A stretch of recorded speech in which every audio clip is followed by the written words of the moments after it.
Hello super investors. हम लोगों ने देखा पिछले 3 दिन से लगातार मार्केट गिर रहा है। 18,000 तक गया था। हम सब खुश थे, सबके पोर्टफोलियो का लॉस कम हो चुका था और किसी का तो पोर्टफोलियो प्रॉफिट में भी आ चुके थे, प्रॉफिट बढ़ भी चुका था। बट फिर से शुरू हो गई गिरावट। आज भी ज़बरदस्त क्रैश देखने को मिला। तो अब सवाल सबके मन में डर बैठ गया है कि are we heading for again 15,200। Nifty का जो लो बना था, आपको याद होगा जून में 15,200 का, वहाँ तक हम लोग जा सकते हैं क्या? ये बहुत बड़ा सवाल है सबके मन में।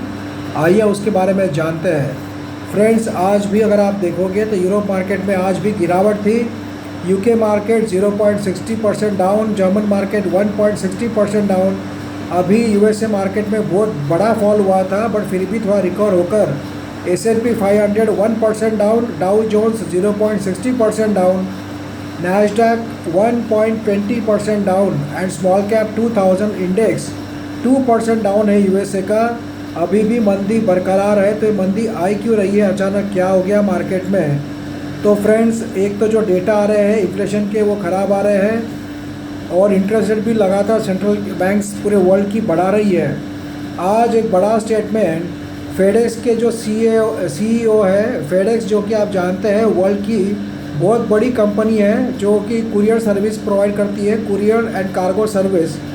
उनके CEO ने स्टेटमेंट दिया है कि आने वाला टाइम रिसेशन हो सकता है, क्योंकि उनके ऑर्डर्स और उनके कार्गो हैंडलिंग में काफ़ी गिरावट आई है।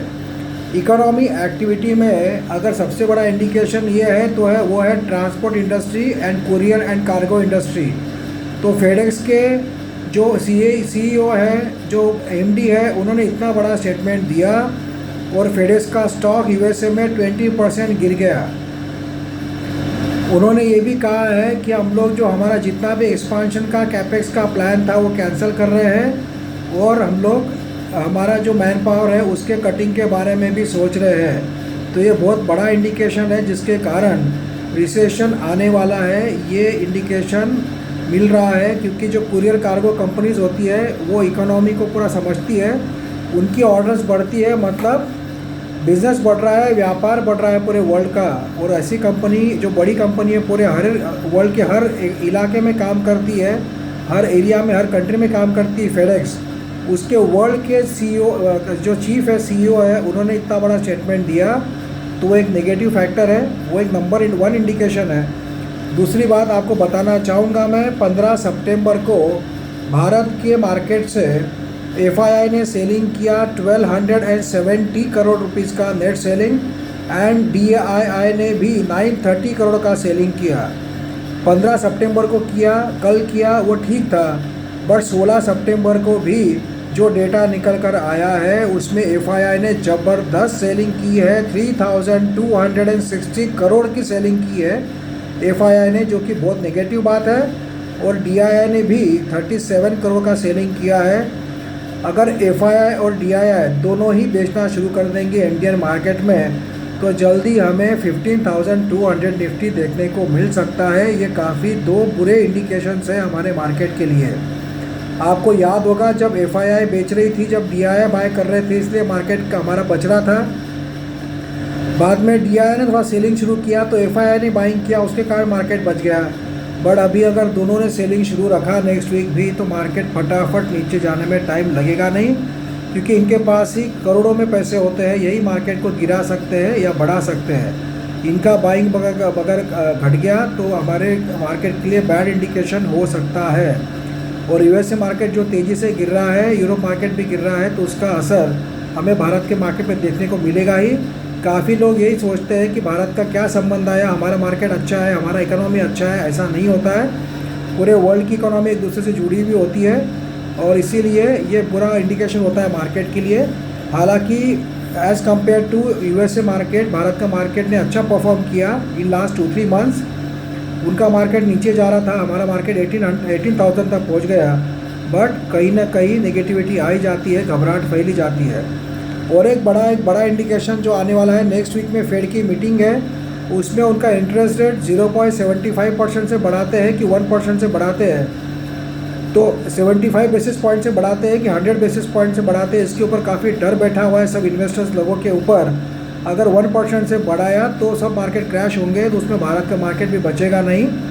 बट 0.75% से बढ़ाया तो मार्केट स्टेबलाइज भी हो सकते हैं। बट आने वाले दिनों में सभी बड़े बड़े इकोनॉमिस्ट और इन्वेस्टर्स बोल रहे हैं कि अब रिसेशन आने वाला है और पूरे वर्ल्ड के मार्केट क्रैश होने वाले हैं। तो इसीलिए फ्रेंड्स, मैं आपको वीडियो बनाकर यही बताना चाह रहा हूँ कि buy on dip and sell on rise, इस स्ट्रैटेजी से ही आपने इन्वेस्ट करना है। बहुत लालच में आना नहीं है और प्रॉफिट बुकिंग करते रहना है। 5 to 10% का प्रॉफिट भी मिला तो बहुत अच्छा प्रॉफिट होता है, वो बुक करके निकल जाना। वही शेयर आपको नीचे में मिल जाएगा तो फिर से आप बाय कर सकते हो, क्योंकि मार्केट अभी आने वाले दिनों में और भी क्रैश हो सकते हैं वर्ल्ड के पूरे। तो आपको सावधानी बरतनी है, एक ही बात का ध्यान रखना है, बहुत लालच में नहीं आना है, नहीं तो आपका पोर्टफोलियो फिर से रेड होने में टाइम लगेगा नहीं। या रेड में ऑलरेडी होगा 30% का लॉस होगा तो 50% को जाने को टाइम लगेगा नहीं, ये बात आप ध्यान में रखिए। अपना लॉस बचाना भी ये प्रॉफिट होता है। काफ़ी लोग शेयर नहीं बेचते ये सोच के कि मैं लॉस में कैसे बेच दूँ। अरे भाई, अभी 20% लॉस है, वही शेयर में के लॉस आए 1 महीने बाद देखोगे तो 30-40% दिखेगा, जब आपको पछतावा होगा कि पहले ही बेच देता तो अच्छा रहता। तो इसीलिए आपका पोर्टफोलियो किसी एक्सपर्ट से रिव्यू कराइए, देखिए कौन से शेयर्स अच्छे हैं, कौन से शेयर ख़राब है, और जो शेयर्स ख़राब होंगे वो बेचना ज़रूरी होता है, नहीं तो वो शेयर आपके पोर्टफोलियो को पूरा साफ़ कर देते हैं। ये बात आप ध्यान में रखिए। आपको पोर्टफोलियो रिव्यू कराना होगा तो आप मुझसे करा सकते हो या किसी से भी कराइए, बट पोर्टफोलियो रिव्यू कराइए, नहीं तो आपका पैसा और भी ज़्यादा लॉस में चला जाएगा आने वाले मंदी के टाइम पे या फिर मार्केट क्रैश में। ये बात आपको ध्यान में रखना होगा। दूसरी बात, हम लोग पोर्टफोलियो मैनेजमेंट के सर्विस भी करते हैं। अगर आपको आपका पोर्टफोलियो हैंडल नहीं करते आ रहा है तो आप पोर्टफोलियो मैनेजमेंट के लिए भी मुझे कांटेक्ट कर सकते हैं। हम लोग पोर्टफोलियो मैनेज करते हैं और आपका पोर्टफोलियो प्रॉफिट में रखने की कोशिश करते हैं, तो उसके बारे में भी जानना होगा। पोर्टफोलियो मैनेजमेंट सर्विस के बारे में, पीएमएस सर्विस के बारे में, उसके लिए भी आप कांटेक्ट कर सकते हो मुझे। तीसरी इंपॉर्टेंट बात कि अगर आप चाहते हो जैकपॉट शेयर के सर्विस लेना जो कि 10-15 डेज़ में आपको 10% का प्रॉफिट दे देता है, तो जैकपॉट सर्विस के चार्जेस जानने के लिए आप मुझे व्हाट्सएप कर सकते हो। मेरा व्हाट्सएप नंबर है 9545850000, क्योंकि जैकपॉट शेयर आपके पोर्टफोलियो का लॉस रिकवर करने में आपको हेल्प करते हैं। तो जैकपॉट सर्विस भी आप ट्राई कर सकते हो। मंडे के मार्केट के लिए आप मुझे सैटरडे या संडे को व्हाट्सएप करके पूछ सकते हो, और मंडे के मार्केट के लिए आप जैकपॉट शेयर लेने के लिए तैयार रह सकते हो, क्योंकि एक दिन पहले ही जैकपॉट सर्विस का अगर आपने ऐसा फॉर्मेलिटी पूरा कर लिया, दूसरे दिन सवेरे आपको उसके बारे में बता दिया जाता है कौन सा शेयर लेना है। तो फ्रेंड्स, संभल के रहिए, मार्केट में कुछ भी हो सकता है। मैं ये नहीं बोल रहा हूँ कि एक ही दिन में क्रैश हो जाएगा, पर धीरे धीरे थोड़ा बढ़ेगा फिर नीचे जाएगा, ऐसा कर करके हो सकता है फिर से हमें बॉटम देखने को मिल सकता है। काफ़ी एक्सपर्ट्स लोग बोल रहे हैं, बट काफ़ी लोग बुलिश भी होते हैं, काफ़ी लोग बेरिश भी होते हैं। बट हम लोग छोटे मोटे रिटेल इन्वेस्टर्स होते हैं, हमें बहुत ज़्यादा एग्रेसिव रहना नहीं है, प्रॉफिट बुक करते रहना है और संभल कर रहना है। बहुत बल्क में बाय करना नहीं है, लॉन्ग टर्म का नज़रिया होगा, फिर भी डीप में बाय करना है। एक साथ कोई भी शेयर बाय नहीं करना है। अगर आपको 100 शेयर्स बाय करना है तो 10, 20, 30 इस स्लॉट में आप बाय करके थोड़े थोड़े शेयर बाय करके एक्यूमुलेट कीजिए, एक साथ बाय करना नहीं। That can be dangerous for you in short term. But long term का नज़रिया होगा 2-4 साल का तो कोई टेंशन नहीं है। बट अगर आप शॉर्ट टर्म के नज़रिए से कोई शेयर बाय कर रहे हो तो संभल कर बाय कीजिए, क्योंकि मार्केट की कंडीशन आने वाले दिनों में ख़राब भी हो सकती है। मार्केट रिकवरी दिखाएगा, ऐसा नहीं कि गिरते ही जाएगा, बीच में बाउंस भी आएंगे, बट ओवरऑल सिचुएशन ख़राब है ऐसा सब लोग कह रहे हैं। तो हमें संभल कर रहना है, हमारा पोर्टफोलियो और लॉस में जाने से बचाना है, इस बारे में आपको ध्यान में रख के ट्रेड करना है। मैं इतना ही बताना चाहता हूँ। लेट्स होप मंडे को मार्केट थोड़ा रिकवर हो जाए। काफ़ी गिरा है मार्केट 2-3 दिन से, बट कितना चलेगा और कितना गिरेगा ये आने वाला वक्त ही बताएगा। काफ़ी न्यूज़ अवेटेड है नेक्स्ट वीक में, उसके ऊपर आगे की रूपरेखा मार्केट की तय होने वाली है। So all the best and be careful while investing in any share. Thank you, friends.